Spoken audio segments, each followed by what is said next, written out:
세상이라고 하는 제목으로 은혜를 나누려고 합니다.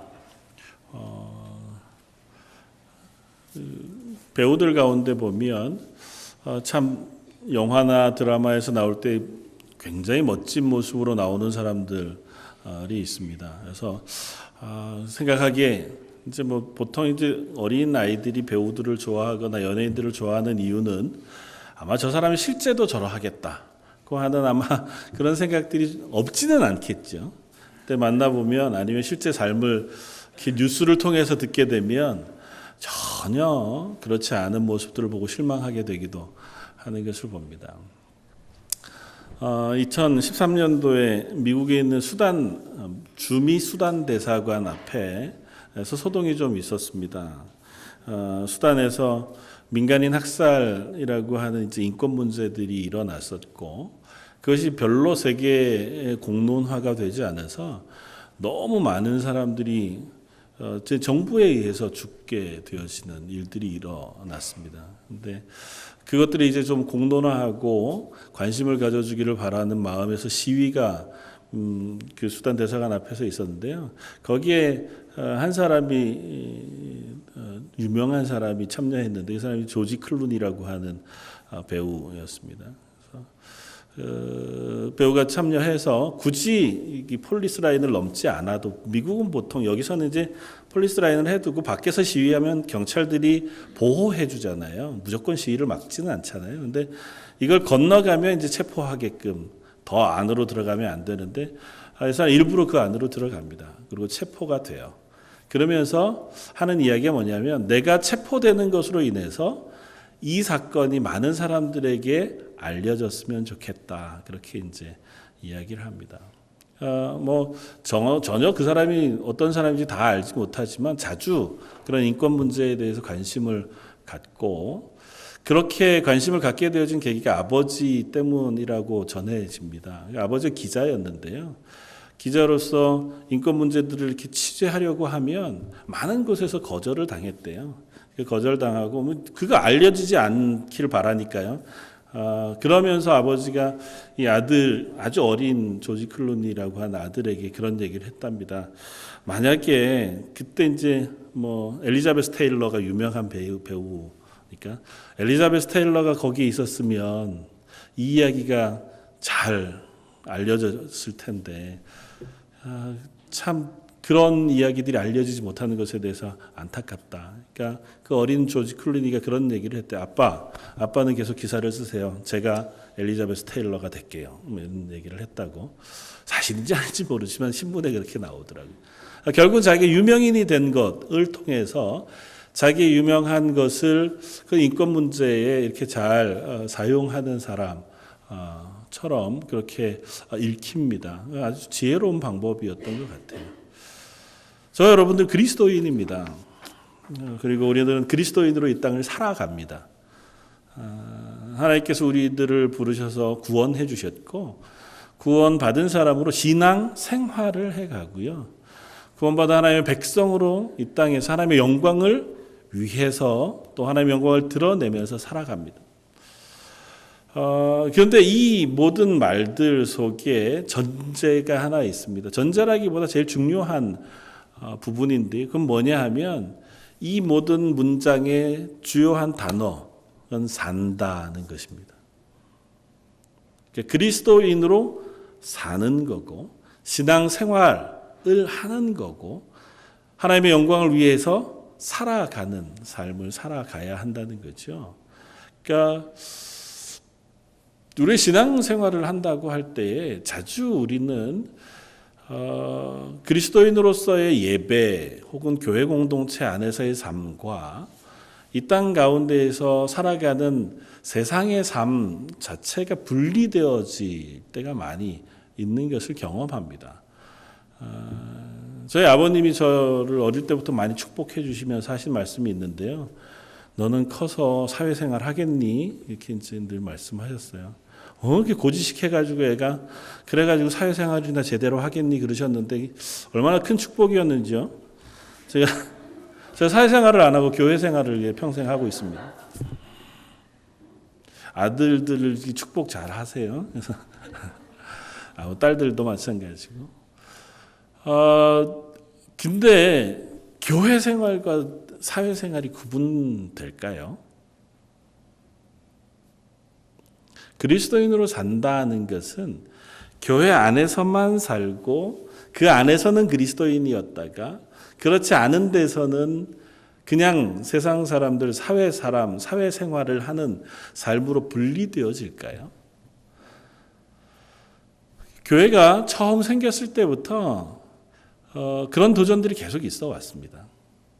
그리스도인을 따라가는 삶, 특별히 초대교회는 굉장히 도전적이고 적극적인 신앙생활을 했거든요. 특별히 예수님께서 얼마 안 있으면 오실 거라고 믿었기 때문에 그들은 자기의 재산을 다 팔아서 정말 교회 안에서의 삶을 전부인 줄 알고 살았어요.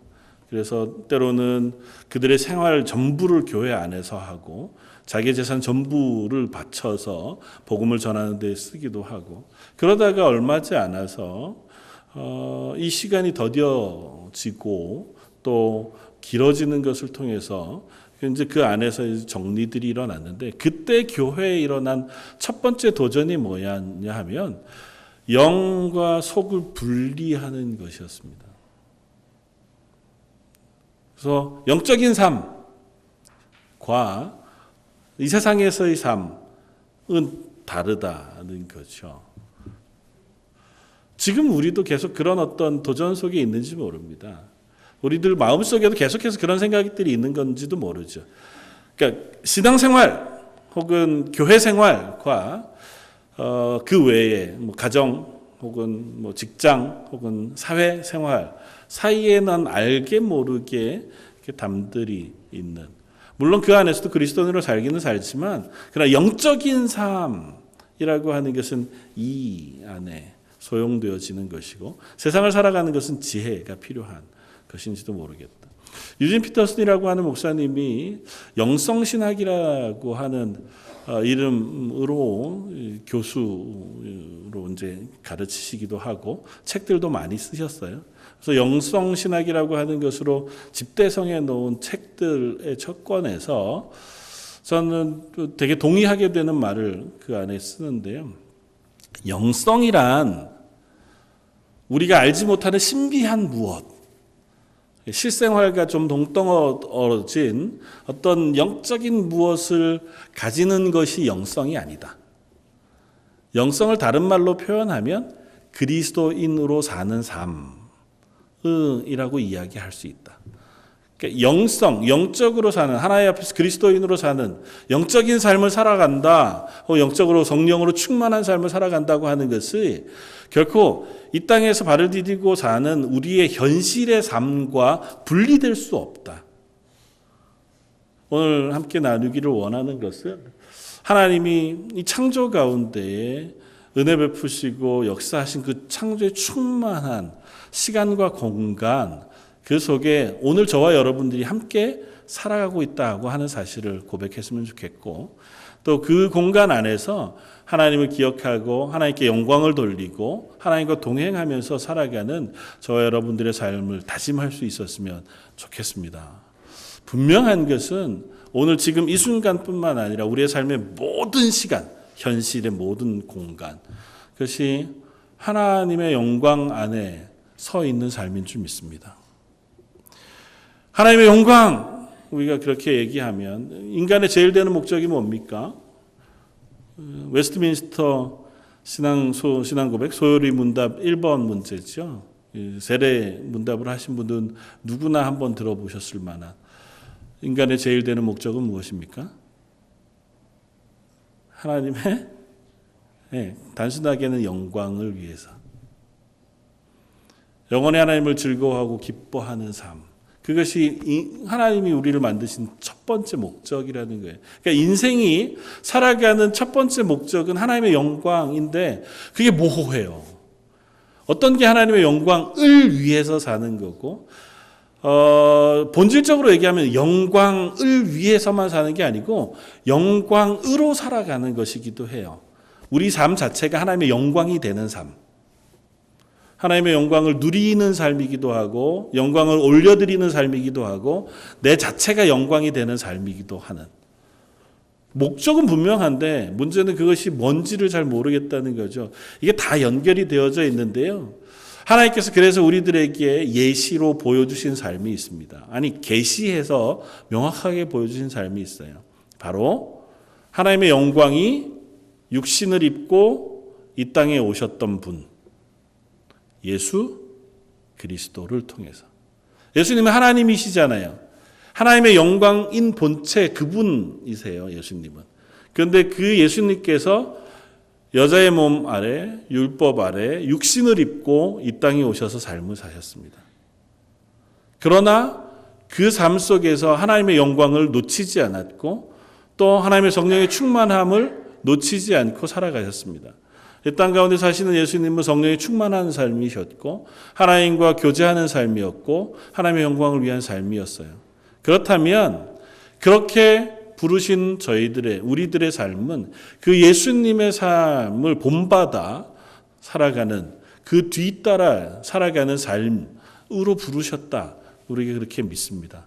그래서 우리를 그리스도인의 삶은 예수를 따라가는 삶이라고 표현하고, 예수를 따라가는 삶을 다른 말로 표현하면 제자도라고 부르는 거죠.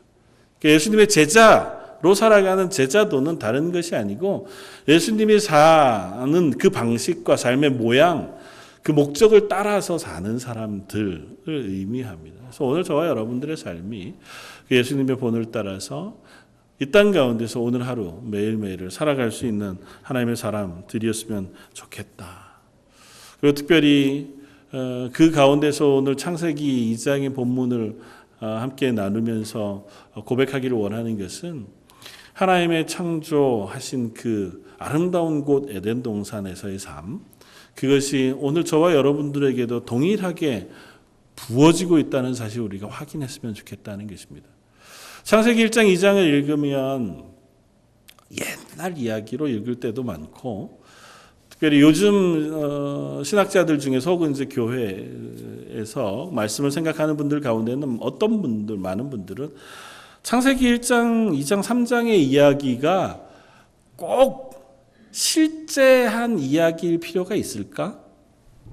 이건 하나님이 우리들에게 우리를 창조하시고 또 우리가 죄인 되었고 하는 이야기들을 좀 신화적으로, 동화, 우화적으로 설명한 것으로 이해해도 큰 문제가 없지 않을까? 그렇게 얘기하는 사람들이 있어요. 그럴지도 모르죠. 그러나 분명한 것은 하나님께서 천지를 창조하셨다는 선언으로 시작한 이 창세기 말씀을 우리에게 말씀으로 주셨다는 거고, 그 안에서 선명하게 드러나는 것은 하나님이 7일 동안 천지를 창조하셨다는 사실입니다. 그리고 그 하나님의 천지를 창조하신 사실은 그때로 하고 끝나신 사건이 아니고 지금도 계속 반복되어지고 계속 우리 가운데 일어나고 있는 일이라는 사실을 우리가 기억했으면 좋겠습니다. 무슨 말씀을? 하나님 천지 창조 그때 끝났잖아요. 하나님 천지를 6일 동안 창조하시고 제7일 안식하심으로 끝났고 그 다음에 하나님의 창조가 더 이상 일어나지 않잖아요. 그렇습니까? 무슨 얘기를 하려고? 하나님 천지 창조는 이미 6일째 완성이 되었습니다. 그러나 1차적으로 단순하게는 그 안에 살아가는 인간, 아담과 하와에 의해서 그 창조의 완성이 깨어졌어요. 깨어졌다기보다 그 창조로부터 인간이 벗어져 나왔습니다. 오늘 본문 뒤에는 우리들이 안 읽었지만 이렇게 씁니다. 8절에 우리가 읽었던 본문 뒤에 여호와 하나님이 동방의 에덴의 동산을 창설하시고 그 지으신 사람을 거기에 두시니라고 써요. 하나님께서 에덴 동산을 만드시고, 에덴 동산이 전부는 아니지만 에덴 동산을 만드셨어요. 그리고 그 안에 사람을 두셨어요. 그게 창조의 완성이었습니다. 그 안에서의 삶은 하나님의 영광이 가득한 삶이었어요. 1장에 계속해서 반복되어지는 하나님의 창조 이야기의 마지막 마무리와 같은 선언이 1장 마지막 절 그리고 2장 1절의 말씀인데, 우리가 읽었던 2장 1절은 이렇게 씁니다. 천지와 만물이 다 이루어지니라.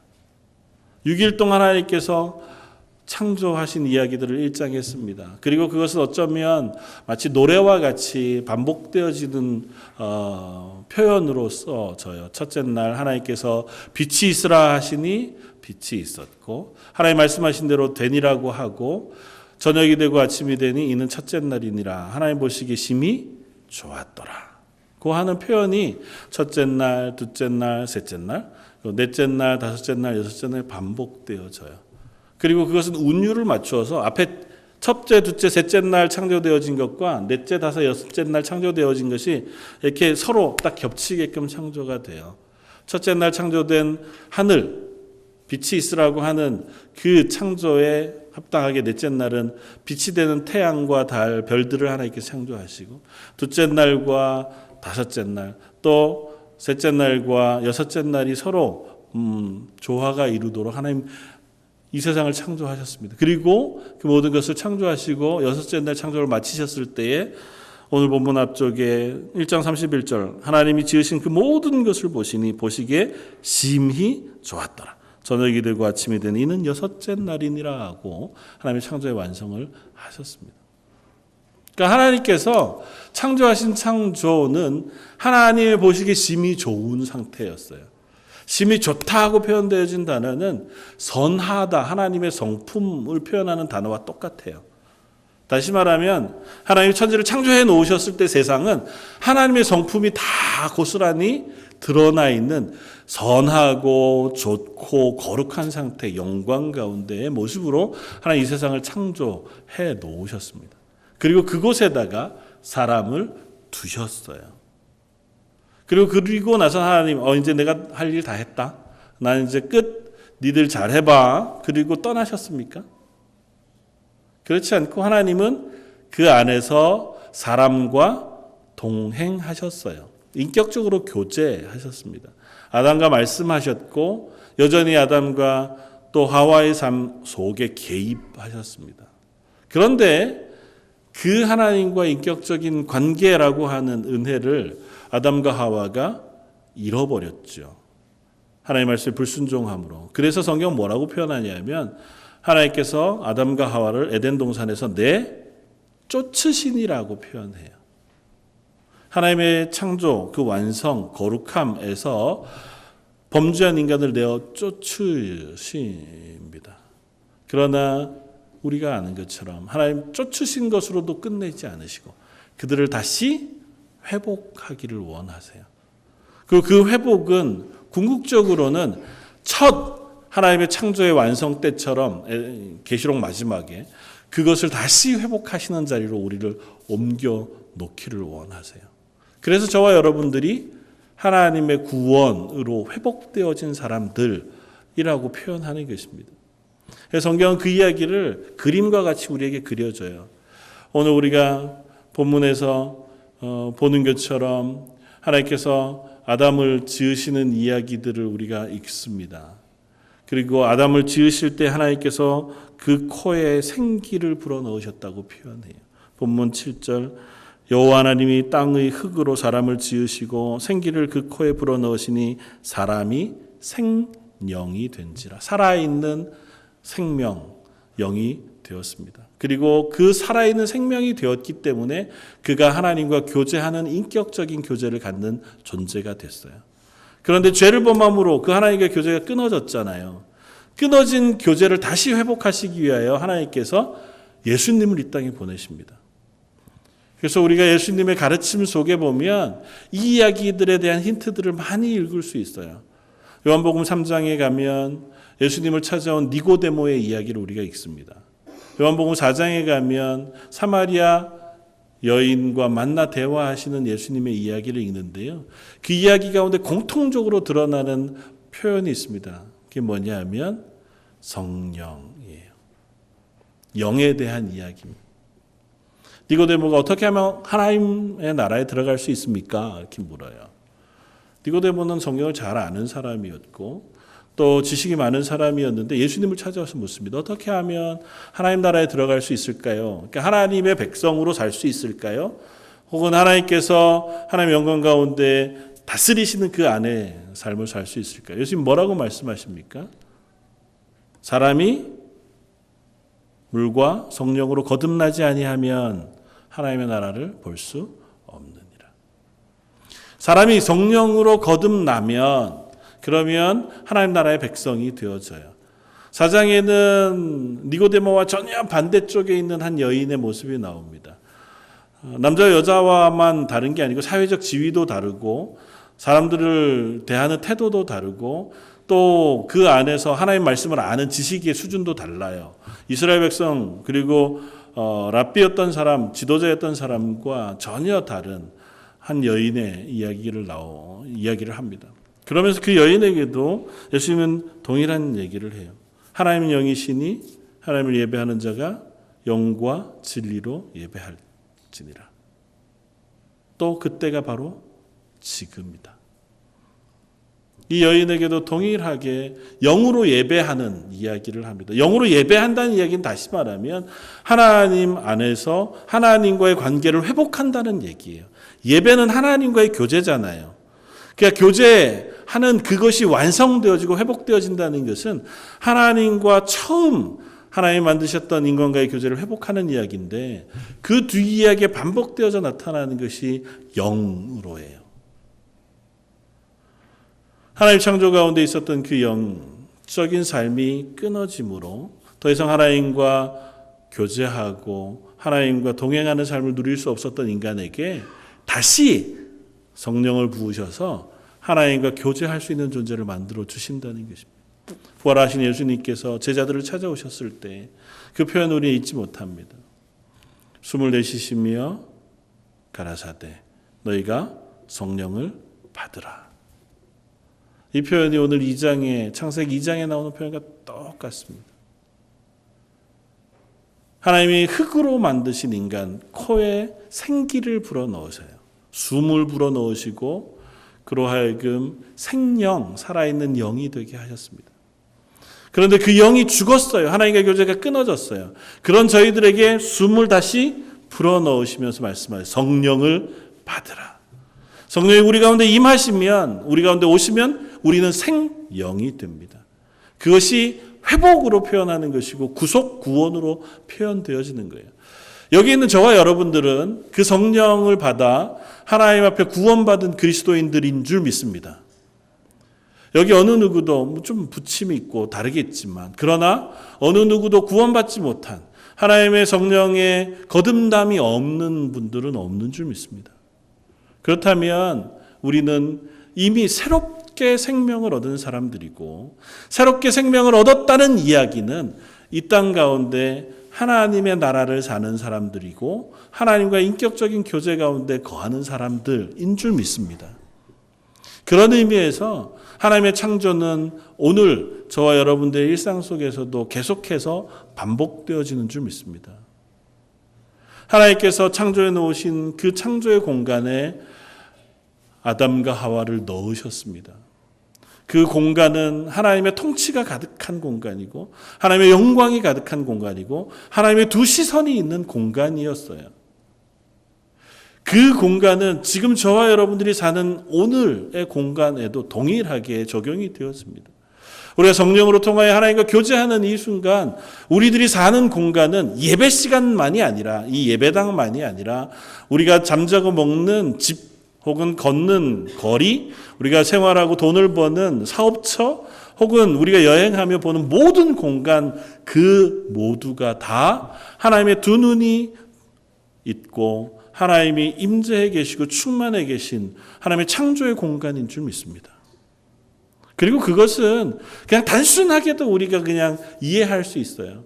하나님이 나무를 만드시고 또 풀을 만드셨습니다. 또 하나님께서 동물들을 만드시고 이 세상에 존재하는 모든 것들을 만드셨어요. 지금도 하나님 만드신 것들은 계속해서 새로운 생명을 잉태하고 또 그 생명을 이 세상 가운데 내어놓습니다. 그러니까 이 세상 가운데는 하나님이 창조하셨을 때는 하나님 말씀하심으로 그것이 태어났지만 지금은 그 말씀대로 그들이 또 다시 자식을 낳고 새끼를 낳고 혹은 후손을 이어가는 생명의 연결이 계속 반복되어져 가고 있다고요. 그래서 성경은 이야기들 가운데 여인들이 아이를 낳는 이야기를 독특하게 우리에게 들려줍니다. 특별히 아이를 잉태치 못하던 여인들의 이야기를 우리에게 특별하게 들려줘요. 몇몇 여인들의 이야기들을 쭉 쓰면서 그 안에 반복되어 나타나는 표현이 있습니다. 그게 뭐냐면 하나님께서 그로 하여금 잉태케 하심으로 그가 아이를 낳았더라예요. 하나님께서 우리의 태의 주인이 되셔서 그 태의 생명을 잉태하게 하심으로 그 태에서 아이가 낳는다는 거예요. 그게 그렇게 표현되지 몇 사람만 그럴까요? 그렇지 않고 저와 여러분들이 태어날 때도 하나님께서 저희를 잉태케 하심으로 저희가 이 땅 가운데 태어난 줄 믿습니다. 저희 자녀들이 태어날 때도 마찬가지로 하나님께서 우리로 하여금 수택케 하심으로 그 생명을 이 땅 가운데 보내주신 줄 믿습니다. 그 순간이 바로 하나님께서 세상을 창조하시던 그 창조의 순간, 이 우리 가운데 또다시 한번 일어나고 있는 순간인 줄 믿어요. 저와 여러분들은 하나님의 창조하신 그 시간과 공간 속에 오늘도 살아가고 있는 줄 믿습니다. 하나님 창조하신 거 옛날에 끝났잖아요. 하나님의 통치도 옛날에 끝났고 이제는 그냥 우리가 어쩔 수 없이 살아가는 삶이죠. 아니요, 그렇지 않습니다. 하나님 우리의 삶을 회복하시기를 원하셨고 우리의 삶을 하나님의 통치 가운데 여전히 두시기를 원하셨고 하나님과 끊어진 끈을 연결하셔서 하나님과 우리를 인격적으로 교제하는 자리로 옮겨 놓으시기를 원하셨습니다. 그래서 저와 여러분들을 그리스도인으로 부르시고 하나님 앞에 구원받은 성령을 부음받은 하나님의 자녀로 부르시는 줄 믿습니다. 그러므로 이 예배의 자리에서뿐만 아니라 저 여러분들이 생활하는 모든 삶의 자리에서 우리가 하나님의 사람으로 살아갈 수 있기를 원합니다. 하나님 우리에게 분명히 그 자리로 부르셨고 또 그 자리에 합당한 은혜를 부으심하고 약속하셨습니다. 저 여러분들이 이 땅을 살아가는 그 삶의 매 순간 우리가 하는 말과 행동과 결정하는 모든 자리가 하나님의 영광 가운데 불러진 줄 알고 그 자리에서 하나님을 기억하고 그 하나님 앞에 살아갈 수 있는 결단이 저와 여러분들에게 있었으면 좋겠습니다. 물론 그것은 결코 힘겹기 이전에 하나님의 은혜와 복이 충만한 자리인 줄 믿습니다. 하나님이 창조하셨던 첫 창조의 공간은 은혜와 영광이 충만한 곳이었습니다. 부족하지 않았고요. 그것은 결코 슬프지 않았습니다. 그곳에 하나님과 동행하는 것은 기쁨이었고 그곳에서의 삶은 즐거움이었습니다. 하나님이 우리와 함께 거하시는 그 공간에서의 삶이 저와 여러분들이 오늘 살아가는 삶의 공간 가운데 다시 경험되어지고 그것이 기쁨이 되고 즐거움이 되어지면 좋겠습니다. 특별히 오늘 본문 가운데에서 하나님은 아담과 하와를 만드시고 그 에덴 동산에 놓으셨다 표현하면서 그 첫 이야기를 쓰기 전에 7번째 날 이야기를 우리에게 들려줍니다. 2절 하나님이 그가 하시던 일을 7째 날에 마치시니 그가 하시던 모든 일을 그치고 7째 날에 안식하시니라. 하나님이 그 7째 날을 복되게 하사 거룩하게 하셨으니 이는 하나님이 그 창조하시며 만드시던 모든 일을 마치시고 그날에 안식하셨습니다. 하나님이 앞에 첫째, 둘째, 셋째 날, 넷째, 다섯, 여섯째 날이 서로 이렇게 맞게 하셨잖아요. 세 날씩. 그리고 7번째 날은 그래서인지 몰라도 오늘 본문에 보면 7번째를 3번 말씀하세요. 7번째 날 안식하셨다. 7번째 날 복 주셨다. 7번째 날 모든 것을 완성하심으로 쉬셨다고 표현해요. 이 안식일은 또다시 뒤에서 반복되어져서 나타나는데 가장 가깝게 나타나는 것이 출애굽기에서 그 다음에 나타나는 것이 신명기에서 나타납니다. 2번 다 너희는 안식일을 거룩히 지키라고 하는 표현으로 나타나요. 그러면서 출애굽기에서는 하나님께서 엿새 동안 일하시고 제7일에 안식하셨으므로 너희도 안식하라 하고 말씀하세요. 그러니까 일하지 말고 그날은 쉬어라고 말씀하시고, 신명기에서는 조금 변주해서 조금 다른 표현을 쓰는데, 신명기에서 너희는 안식일이 거룩하니 안식일을 거룩히 지키라고 명령하신 그 명령 뒤에 뭐라고 설명을 붙이시냐면, 이는 너희가 종되었던 애굽 땅에서 구원받아 하나님께서 너희를 구원하셨기 때문에 너희는 제7일 안식일을 거룩히 지켜 안식하라고 말씀하세요. 사랑하는 성도 여러분, 저희가 일단 하나님의 백성으로 이 땅을 살아가는 동안 하나님과 교제하며 그 은혜를 누리는 첫 번째 비결, 그것은 안식일을 거룩히 지키는 이 이야기 속에 들어있는 줄 믿습니다.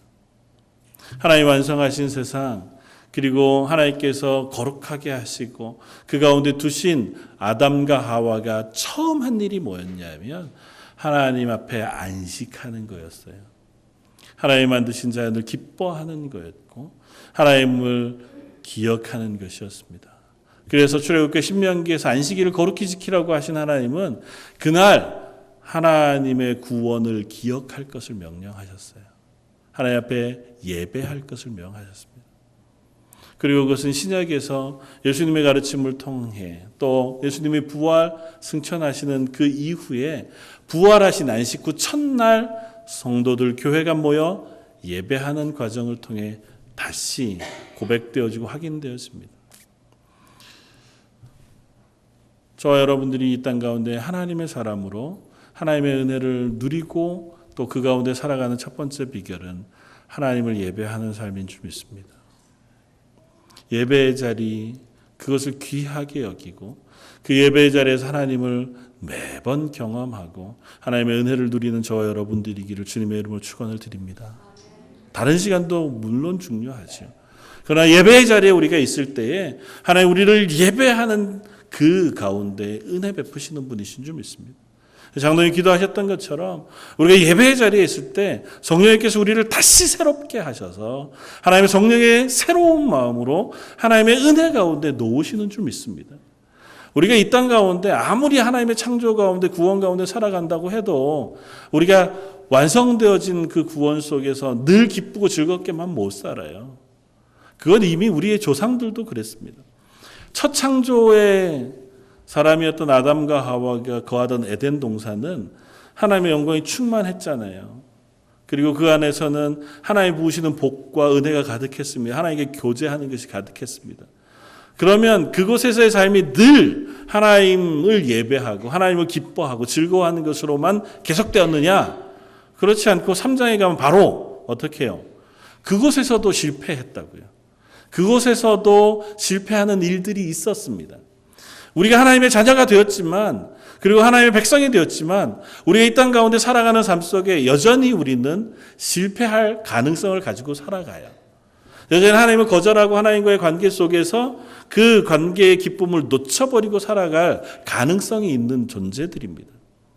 그래서 우리를 매 안식 때마다 주일마다 하나님 앞에 나와 예배함으로 하나님과의 교제를 다시 확인하고 우리의 입술로 그 하나님의 은혜를 구하고 찬양하고 하나님의 말씀을 들음으로 우리가 새로워지는 그와 같은 시기가를 하나님께서 우리에게 허락하시는 줄 믿습니다. 사모하는 마음으로 예배의 자리에 서기를 원하고 그 예배의 자리에 부으시는 은혜가 저와 여러분들에게 충만하기를 원합니다. 그 말씀을 우리가 들음으로 하나님을 찬양함으로 하나님께 기도함으로 우리 런던 제일장로교회라고 하는 교회 공동체가 하나님의 은혜 가운데 매일 새로워지기를 주님의 이름으로 축원을 드립니다. 특별히 하나님은 우리를 공동체로 부르셨어요. 각 개인이 집에서 성경을 읽고 기도해도 하나님 그에게 은혜를 부으시죠. 그러나 하나님은 우리를 홀로 버려두시지 않았습니다. 오늘 본문의 뒤에 보면 아담이 홀로 독처하는 것을 하나님께서 좋아하시지 않으셔서 그로 하여금 배필을 허락하셨다.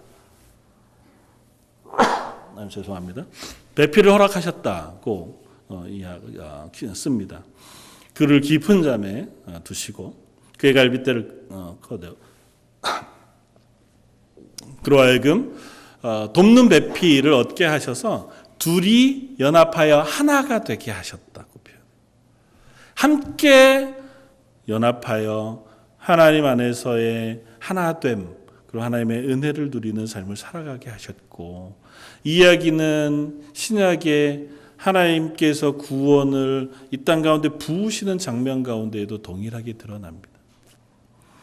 예수님 부활을 승천하신 이후에 120명의 성도들이 마가의 다락방에 모여서 기도했습니다. 그리고 하나님께서 그들에게 숨을 불어넣으세요. 성령을 부으십니다. 120명이 함께 기도할 때 하늘로부터 불의 혀와 같은 성령이 임하는데요. 그 성령이 불의 혀와 같이 갈라져서 각 개인에게 임합니다. 그러나 그 성령이 각기 다르지 아니하고 한 성령으로 그들에게 임합니다. 예수님이 기도 가운데도 그러했고 그들의 고백도 그러했지만 우리는 한 성령 안에 하나라고 표현해요. 다시 말하면 이 땅 가운데 하나님의 교회들을 그렇게 한 성령 가운데 하나로 모으시기를 원하셨고, 함께 모여 기도할 때 두세 사람이 모여 기도하는 그곳에 내가 너희와 함께 있겠다고 말씀하시면서 우리로 연합하여 기도하고 찬양하고 예배하는 공동체로 부르셨다고요. 그래서 저희가 함께 모여서 함께 기도할 때 서로를 위하여 기도하고 서로 손을 맞잡고 함께 찬양하고 서로 함께 하나님의 교회로 세워져 갈 때 저희 가운데 하나님의 은혜가 더욱더 풍성하게 누려질 줄 믿습니다. 그리고 두 번째는 이 예배의 자리에서 뿐만 아니라 우리의 삶의 자리에서도 그 하나님의 사람인 것을 스스로 고백하며 살아갈 수 있으면 좋겠습니다. 하나님께서 아담을 창조하시고 에덴 동산에서 보내신 이후에 하나님께서 아담에게 말씀하신 것이 있습니다. 너가 그곳에 가서 할 일이 있는데요. 그게 뭐냐면 15절 여호와 하나님이 그 사람을 이끌어 에덴 동산에 두어 그것을 경작하며 지키게 하시고, 하나님께서 그곳에 두고 너 이제부터 놀고 먹어라 고 말씀하시지 않고 그것을 경작하고 지키라고 명령하셨어요. 그런데 나중에 타락한 이후에 하나님의 말씀을 들어보면 타락하기 전에 아담이 그곳에서 경작하고 지키는 것은 수고로움이 아니라 고통이 아니라 기쁨이었다고 하는 사실을 우리가 짐작해 볼 수 있습니다.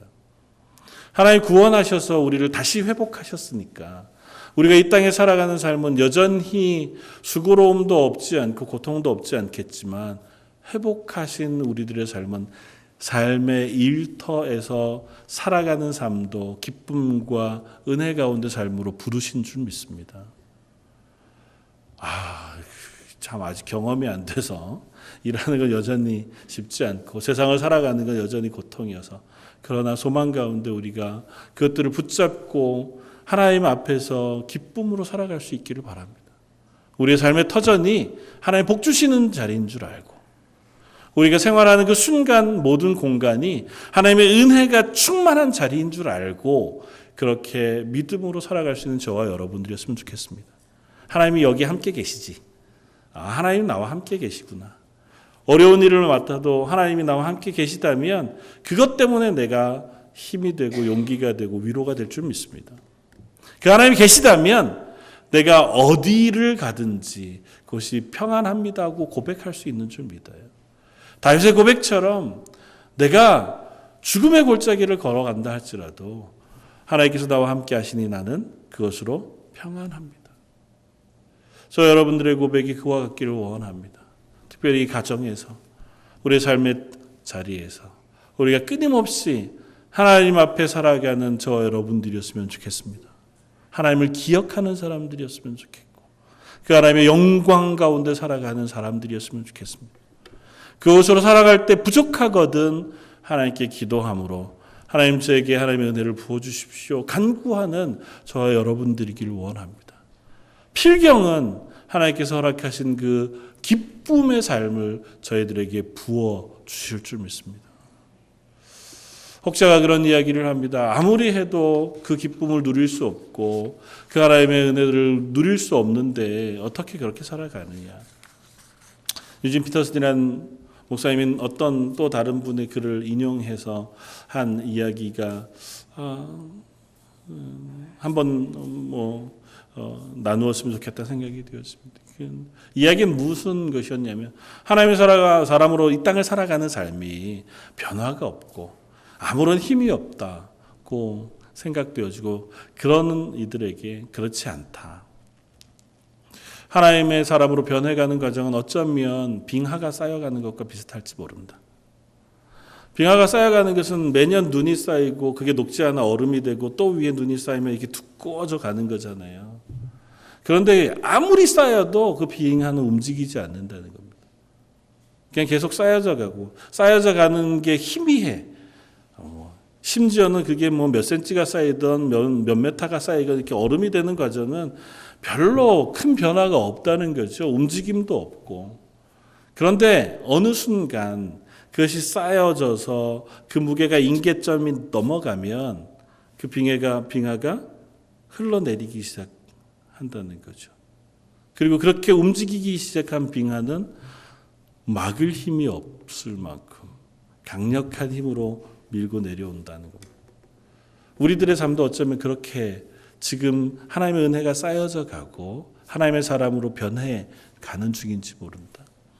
우리가 아무리 애써도 기도해도 또 노력해도 여전히 우리의 말투나 생활 습관이나 우리의 마음속의 감정들이 변하지 않아서 어차피 하나님 나라나 가야, 표현이 죄송합니다. 하나님 나라 나가 아니죠. 하나님 나라에 가야 그래야 내가 변하고 또 은혜를 경험하나 보다. 우리가 그렇게 생각하지만 그렇지 않고 여전히 변하지 않는 것 같은 그 순간에도 내가 하나님 앞에서 살아가야지, 하나님 말씀에 순종해야지, 하나님의 은혜를 구하면서 기도해야지, 그리고 한마디라도 하나님의 영광을 드러내기 위해서 말하고 조심하고, 내가 사람을 대할 때에 한 번 그를 대하는 표정 한 번이라도 하나님의 은혜 가운데 대하려고 하는 것들이 쌓이면 쌓일수록 어느 순간인가 우리의 삶이 하나님의 영광을 드러내고 하나님의 기쁨으로 충만한 삶으로 변해질 줄 믿습니다.